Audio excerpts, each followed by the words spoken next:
I did see from Call of Duty's Black Ops 7 is a skibbity toilet boss fight. And that's all I need to know in order to feel vindicated that I made the right choice. Even lazier than normal Call of Duty in that it uses AI art in a few places, apparently, which is crazy for a $70 game, for a Call of Duty game, a AAA game, to be so fucking cheap that it won't even just use real art. That's kind of nuts.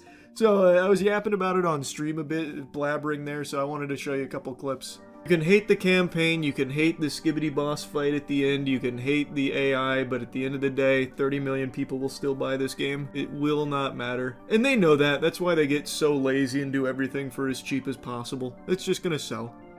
So who cares? What did they do to Woods? What is happening?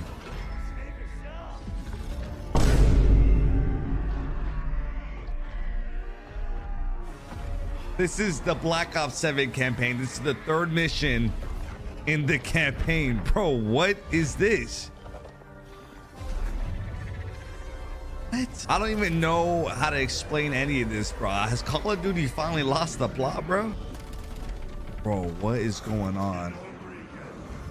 Wait, what? Wait, and is that zombies in the campaign? Oh, okay. Okay, and it looks like the boss has different stages. Listen, I'm all for a really cool boss fight, but this is looking more like it's out of like a Destiny raid or something. I don't know. Hey, and those are actually the vermin from Black Ops 6 zombies. So is zombies lore in Black Ops campaigns now? I'm so confused. I know it's the campaign, but hasn't the COD community been asking for a more realistic game? I don't know. This just looks a little crazy, but do you guys think this fits in Call of Duty? But if we look here on SteamDB, Call of Duty finally broke into the top 10 on Sunday here, and Sundays historically are Call of Duty's highest player count days. Instead of the day of rest, these people practice the day of brain rot, I suppose, but they managed to squeak out over 100,000 peak players today, and it's all going to be downhill from here. Like, after launch, Call of Duty historically falls off a cliff in the coming weeks. They lose players like it's nobody's business.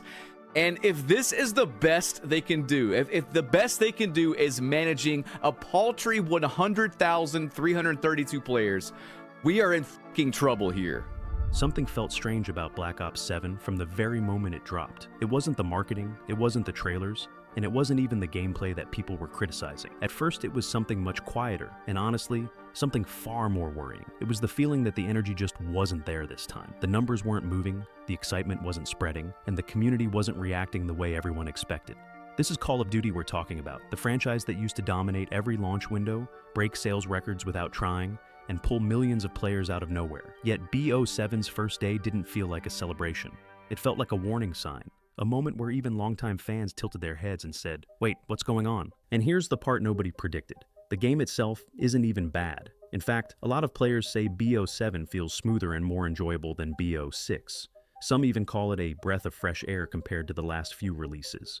So why does it already feel like it's slipping? Why does it feel like BO7 is fighting an invisible battle? Not against other games, but against its own identity. Today we're breaking down the real reasons behind BO7's shaky start, the hidden issues beneath the surface, and the surprising twist that could change everything. Launch numbers tell a story, and BO7's story started with a plot twist nobody wanted. When COD drops a new title, day one charts usually explode. They don't trickle, they don't crawl, they don't warm up.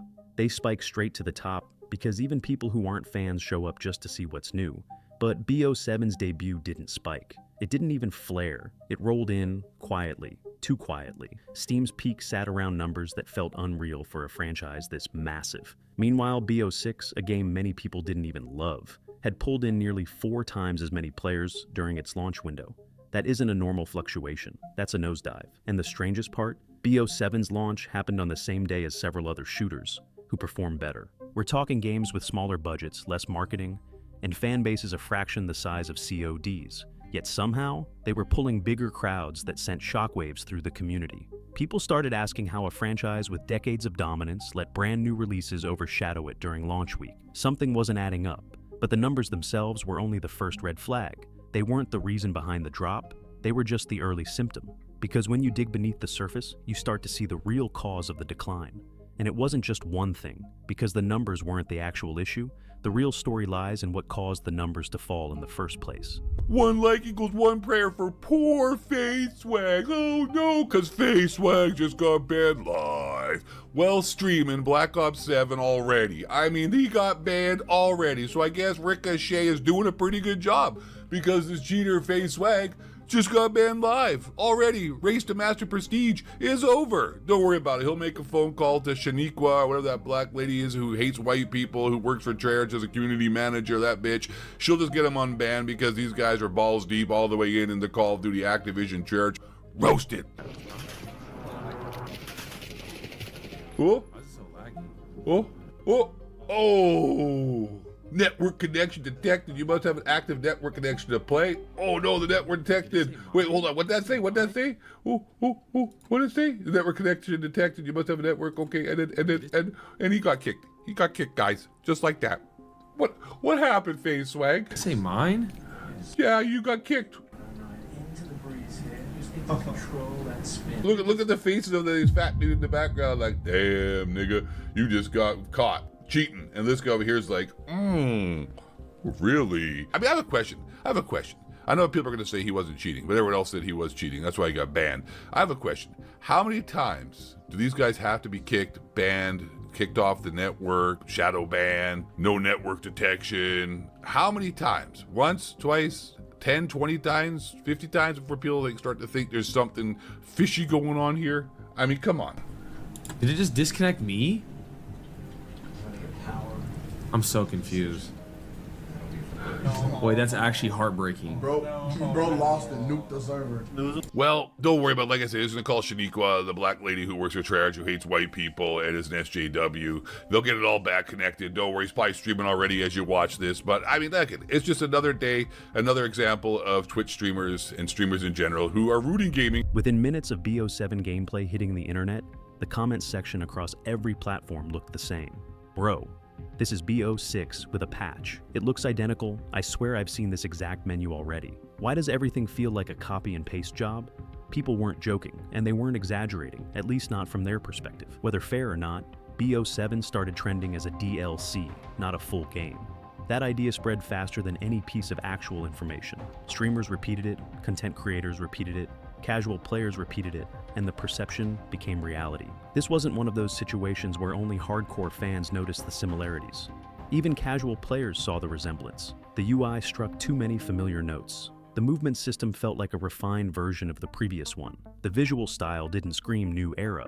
It whispered same game, new number. And in an industry where players already feel pressured by yearly releases, something that looks familiar instantly becomes a target for criticism. Here's where things get tricky. Even the people who enjoyed BO7 said the same thing. It's fun, but it feels familiar. And when a game feels familiar, fewer people rush to buy it. The urgency disappears. Players feel like they can wait. And when they wait, the launch numbers tank.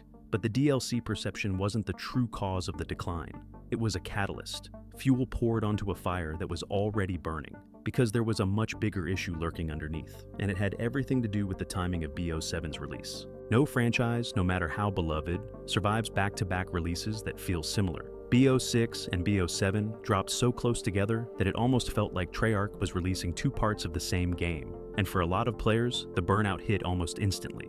People can love a series to death, but when the releases don't breathe, the audience doesn't either. BO6 left a mixed taste in the community, and BO7 arrived before that taste even had time to fade. Instead of rebuilding hype, the game reminded people of what they were tired of.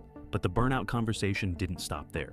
Rumors started spreading about Treyarch facing heavy development pressure, claims about asset reuse, whispers that the studio didn't have enough time to craft a fully distinct experience before deadlines hit. Some even said Microsoft's new ownership influenced production schedules and expectations. None of these things have been confirmed, but speculation doesn't need confirmation to affect public opinion. In fact, once players hear dev crunch, they start assuming every reused animation or similar texture is proof. And BO7 had a lot of similarities. The community started tying everything together. Similar visuals, BO6.5 accusations, close release timing, burnout, rumors of cut dev time, complaints about reused systems. When all three combine, you get a community that doesn't feel excited, it feels exhausted. Yet even that wasn't the breaking point. Something else shattered the trust. Something Treyarch didn't expect to explode the way it did. Because right when the community was on the fence, a single announcement tipped everything over the edge. Just days before launch, Treyarch confirmed something almost no one expected. Yes, open matchmaking exists, but the traditional SBMM system also exists, and you don't get to choose which one you land in. The confusion was instant. The frustration was immediate. The hype that took months to build evaporated in a single announcement. People who had spent weeks praising the feature started walking it back. Some creators said they felt tricked. Some players outright canceled their pre-orders, and a wave of disappointment swept through the community. Players weren't just annoyed, they felt a rug had been pulled out from under them. And once trust cracks, even a good game struggles to recover. The open matchmaking situation didn't just create backlash, it triggered a full-blown confidence crisis. It made people question whether COD was being transparent, whether BO7 had been marketed honestly, whether the game was worth their time at all. And when players lose trust, they hesitate, they wait, they skip launch week. And when launch week is weak, the numbers reveal everything. But the real storm didn't hit until people started digging deeper into the trends, the comparisons, and what those day one numbers really meant. When the community finally got past the initial shock, they did what gamers always do. They started digging. They looked at charts, compared screenshots, pulled up old launch stats, and tried piecing together what went wrong. And every time they brought up the numbers, arguments exploded instantly. You had one group saying, Steam doesn't matter, barely anyone plays COD there. Then another group replying, okay, but BO6 had massive Steam numbers, so what changed? And then the defenders firing back with, Game Pass is the reason, everyone's on Xbox. Only for critics to respond with, BO6 was also on Game Pass and still beat these numbers. It was a loop and a never-ending verbal fistfight, where both sides were convinced the other wasn't using their brain. But the truth hides in the trend, not the absolute numbers. Imagine two thermometers in two different rooms. They don't measure the same temperature, but if one suddenly drops by 80% overnight, you know something happened in that room. The same logic applies here. Steam isn't the whole player base, but the steepness of the decline tells a story regardless of platform. And this decline wasn't a minor dip. It wasn't a seasonal adjustment. It wasn't, oh, everyone bought it digitally on console. It was a collapse, and a rapid one. People started posting charts comparing BO4, BO6, MW titles, everything. And BO7 sat noticeably lower, not just below BO6, but below releases that came out during the franchise's dead years. Even more concerning, some players started comparing BO7's launch peak to mid-season numbers of much older CODs, and the difference wasn't as wide as it should have been. A brand new Call of Duty should smash everything in its path. Instead, it felt like it was getting outpaced by the ghosts of launches past. The more people zoomed out and looked at the bigger picture, the more they realized BO7's problem wasn't just low numbers. It was the slope of those numbers, the downward curve, the velocity of the drop. This wasn't a normal launch. It didn't behave like a hype-filled debut at all. It behaved like a game people were hesitant about, a game they were watching from the sidelines before committing. And here's where the debates got interesting. People who defended BO7 tried arguing that maybe the overall population wasn't affected. They said Steam's only a small percentage. Some even threw out numbers like 5%, 3%, or 1% of the total player base. But when players used those same percentages to calculate the true scale of the decline, the results became even scarier. If Steam really is only 5% of the population, then BO6's 300,000 Steam peak translates to millions of players at launch across all platforms. BO7's 80,000 peak, using that same math, means the total population shrank dramatically. The defenders accidentally proved the critics' point. And that's when the tone shifted. People stopped arguing about whether BO7 had a rough launch and started asking something more serious. Is Call of Duty losing its grip? Is the franchise finally feeling the weight of everything it's ignored for years? By now, the pattern was undeniable. The decline wasn't random, it wasn't accidental. It wasn't caused by a single bad decision. It was caused by years of slowly eroding trust. And that brings us to the real heart of the problem, the thing COD can't ignore anymore. Trust is invisible until it breaks. You don't notice it when it's strong. You don't pay attention to it when everything's going right. But the moment it cracks, even just a little, it changes the entire relationship between player and game. And the COD community's trust has been cracking for years. Think about it. How many times have players hyped a new movement system, only for it to get stealth nerfed a month later? How many big features were teased as game changers only to be wiped out by some mid-season update?